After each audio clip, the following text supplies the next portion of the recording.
Dylan, hey, congratulations on your new film, Pure O. Thank you very much. Yeah, it's such a fascinating story, a fascinating film that you actually crafted here. So we have to hear it from you is what actually originated this story for you? So the story is semi-autobiographical. It's kind of based on my own life, on a period where I was dealing with late onset OCD. I was getting diagnosed, and I had never dealt with any sort of mental health issue before. And there was a lot of other things going on in my life at that time. I was recently engaged, and I was working at a rehab up in Malibu, and so it's sort of a confluence of all those events. And so the story really takes place around that period of my life and follows a character as he's dealing with this diagnosis.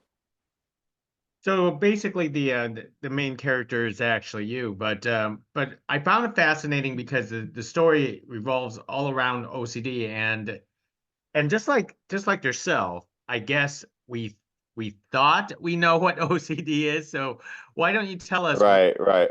exactly OCD is? Yeah, sure. As I was getting diagnosed, I didn't know anything about it really, other than what I had seen in the media, which is usually, just kind of checking or stepping over cracks or hand washing or sort of those things. And I didn't have any of that. I didn't have any physical compulsions. And I found out that there's this whole version of it called Pure Obsessional that's works exactly the same as OCD, but it's all sort of like based on mental rituals and mental compulsions. So it's a really hard thing to figure out, and so that's basically what it really looks like. Is the majority of OCD, I think, is less what we think of it as, and what's normally depicted in media. And so that was really the impetus for the whole project, was to try to maybe show this thing it's a difficult cinematic thing to do because it's an invisible illness, right? So trying to figure out how do we cinematically maybe show a story of what it really looks like and sort of an authentic depiction of OCD. So tell us how you wanted to craft yourself into the character of a Cooper and what you want to show and what you didn't want to show for this film. Yeah, sure. Obviously, it's first and foremost, it's a film, right? So it's not necessarily like you're taking life and you're distilling it down and you're cutting out, hopefully more of the more boring moments, and you're trying to put together a cinematic narrative. So I don't always write from a autobiographical place, but this was a particular story I felt compelled to tell just because I learned so much going through it, and I had never heard about this thing. So obviously, I really focused on the bits and pieces that were going to really shed light and show an audience. At the beginning of the film, the protagonist doesn't know anything about this, and so the audience is learning with the character as he goes along. So that was sort of the backbone for how I decided to take an in on this project, was to really show that backbone, and then sort of have a lot of um, I wanted to have a lot of B storylines too, of showing not just the mental illness, how it affects the sufferer, but how it affects people around him.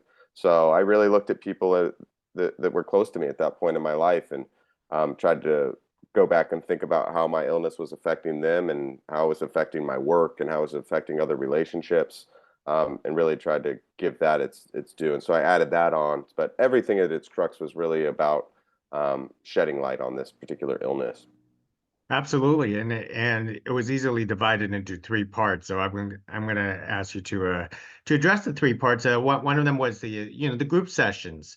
I mean Mm, that's a that's a very powerful portrayal of when you actually have need support from others. Tell us right. about those group sessions and were they fictional characters that you had to put into that group sections, or were they real? Sure. I mean, everything in the film is an amalgamation between, with reality and fiction, and I wanted the whole creative approach to the project to be that. I really mixed in non-actors and actors, and I wanted to have the film have a docu-realism style to really show an authentic depiction. Um, but yeah, the group scenes are incredibly powerful, and I wanted to show all the different ways in which this disease presents itself, because where it's mental, it tends to kind of revolve around different themes. And we'd talk about that a lot when I was in group therapy. We'd laugh a lot in the groups, and a lot of people would talk about, oh my gosh, somebody needs to make a movie about this. And then we'd very quickly tell each other that nobody would understand and nobody would get it. So I really kind of took that as a challenge as I set out to make this film. I was sort of like, well, how can I really ground this in reality and really show all of the nuance of what these groups look like? Obviously, it's very difficult content, but there's also a lot of humor and a lot of self-awareness that goes along with this disease. So we'd all be very self-aware about the things that we were dealing with. And so yeah, the group therapy scenes in particular, I knew were going to be a big backbone for the narrative. It sounds like the groups really helped you personally in real life too, then. Oh my gosh, absolutely. Yeah. Especially with it being late onset where I was, going into my 30s. At that point it's such an identity issue for a lot of people who get diagnosed later in life because, you've already sort of cemented your worldview and sort of things like that. So group therapy is really important because it gets you around a lot of other people who have been managing the illness for a really long time and you kind of just see that it's not the end of the world, and there is a path to recovery and getting better. So for me in particular, the group therapy was incredibly important to my own recovery. I also found it the next part extremely fascinating is the rehab, which I did not Hmm. realize that you actually worked in the actual rehab, and that's why in the story. But Yeah. it basically it was sort of like it parallels the fact that you were going into and through your own process while working with people who are going through their own struggles at the same time. Could you talk about that? Yeah, absolutely. Obviously, it is. It's predicated like on this semi-autobiographical experience that I had, and I was working in a rehab. But that's one thing that I found during that period of my life was the parallels between addiction recovery and mental health recovery are incredibly similar, and that everything really comes down to kind of like people helping people, and all of us need the help of other people, and so I find that I found myself in this position where on one hand I was going through my darkest hour and was getting help for my own things while I was also responsible for showing up and helping other people go through their darkest hour. And what I found through that process that by helping other people, how much I took from that and how much I gained from that experience and the growth that I experienced during that period of my life was exponential. And how everything by helping other people, how that aids in your own recovery. So that's something that I really did want to show. I wanted to show a character who was having that duality. Most excellent. And the last part is to show your own relationship outside of the group sessions and work. Hmm. Tell us about the importance of showing how OCD has affected, as a relationship, as a couple, in a film like this. Sure. I mean, you know, a big thing with OCD is that reassurance seeking is one of the big compulsions that you do. And so most of the time your romantic relationship takes a really big hit with it because that's obviously your romantic partner is a person that you feel the safest with and you feel the most vulnerable with. And so I really wanted to show that, especially a relationship where we had already had a long period of time and cemented what that relationship was and our identities within that relationship and how much that changes when something like this comes into your life, and you have a full identity shift and how that partner has to shift with you. um, I just think that's really true to life and that's how life works. So I wanted to, again, as I spoke to earlier, I wanted to show the perspectives of the loved ones around the lead character because I wanted this film to be incredibly entertaining first and foremost, but also have this second level where the film would work as a really like kind of educational document where if you have a loved one that was to get diagnosed with OCD, you'd be able to watch this film and kind of get a better understanding of what that might look like for not just them but for yourself as the support mechanism for that person.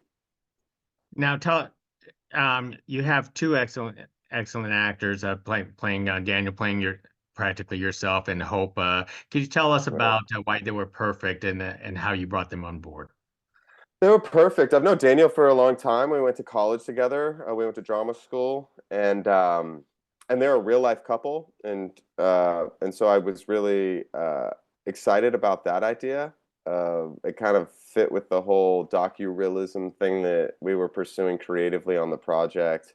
And luckily, they were game to join me on that journey, and they were so giving of themselves.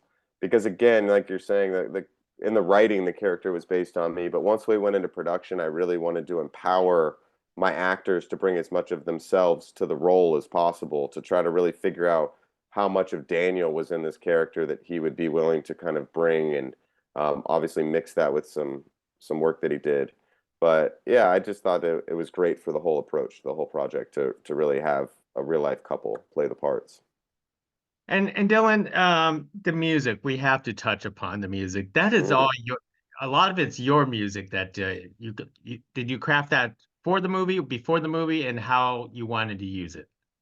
Sure, it was kind of a it was a mixture. So yeah, I pulled a lot of the songs that were specifically from this period of life, just because I thought that again that would just be another kind of little meta component to the project, was to really um, pull the songs that were written around this time, that were written during this relationship, and uh, so I really started there, and then it's crafted in. It's a little bit of a mixture, but most of the music was pulled from that period of life to really to make that creative choice from the beginning. Well, they're beautiful music that you actually crafted. Dylan, let me Thank wrap it you. up with one last thought here. How are you coping with your OCD today? Oh yeah, it's great. I think a lot of people in OCD recovery find that like the first time that you get hit and you get into recovery is it's obviously a lifelong illness, but that first initial hit when you don't understand it and you're kind of getting hit is the darkest. But no, I've been in remission since this period of my life, and I still have OCD thoughts every single day of my life, but my reaction and my relationship to those thoughts are totally different. I know all of my tools and the way to manage it and the lifestyle choices that I've made. So it doesn't affect me in the sort of like crippling, debilitating way that I was dealing with it. But it's definitely something that's managed. And I became like one of those people I saw in the groups at the time that really realize now that it's not a death sentence, and that I'm actually to the point in my own recovery journey where I see all of the benefits from it. Things artistically, when I'm being OCD, when I'm writing a script or something like that, and I'm putting it into my work, it's very beneficial. But I also recognize where it's kind of coming into different areas of my life when it's not affecting me in the best way. So I think that the management of it now is great, and I'm in a really healthy place. I am glad to hear that that you are actually in full control. After all, you did finish the movie Pure O for all of us to see. So I Yeah. really appreciate you carrying this conversation about the film and also about OCD. A lot of people will be touched by this film. Oh, thank you so much, Gig. Appreciate that.